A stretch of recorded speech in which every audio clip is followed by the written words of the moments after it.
All right, once you finished your sketchbook practice paintings, here's Jack that we're gonna be using for this assignment.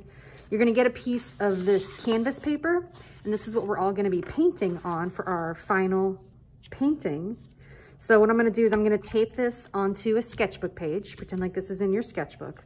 It doesn't really matter to me what sort of tape that you use, so I thought it'd be kind of fun to have this washi tape because we'll have the colors and the patterns kind of showing through in our painting. So I'm just going to tape this down.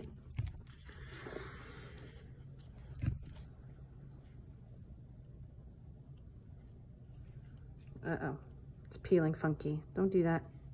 No, no. Oh, crikey.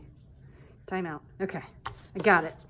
All right, so what we're gonna do is we're gonna pick one of the sketches that you did with paint, and then we're gonna work on this larger, and now we're gonna focus on different color schemes and different painting styles or different painting techniques.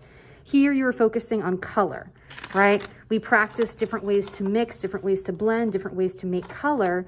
Now we're going to be building on that knowledge. So what I wanna do is I first want to redraw one of these onto here. If you want your grid again to help you draw, just draw that grid, that rule of thirds grid back on top. I don't want to do that onto Jack's painting. We can also photocopy your paintings in color so that we can have that. But I'm going to go ahead and divide my space into rule of thirds best I can. You can also redraw this from the photograph too.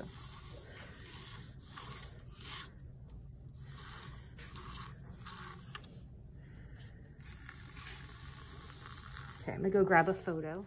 Okay, I found the photo that has the rule of thirds grid on there. You also have it on canvas if you need to look at the grid again. And now I'm just gonna redraw it right on top of this surface. And again, using the grid is just an easy way to help make something large with the same proportions. And so I'm really focusing on what is happening in each box, right?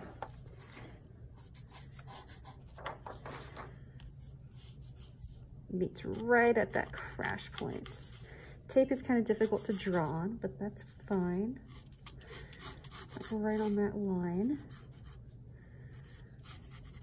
All right, you don't need to watch me redraw this. Okay, now I'm gonna erase the rule of third grid lines that I made because I'm going to divide it now with different lines.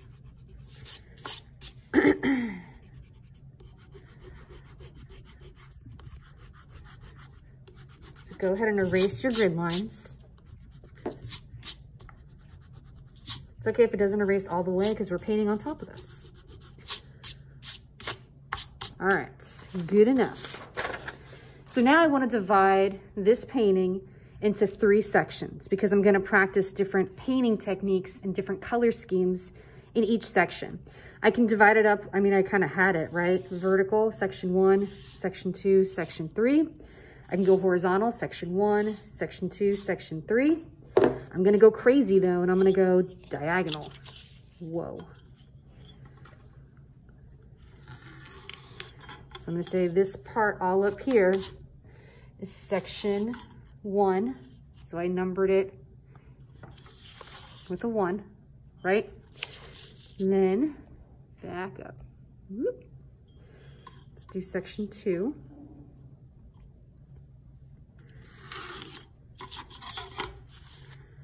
So this here now is section 2.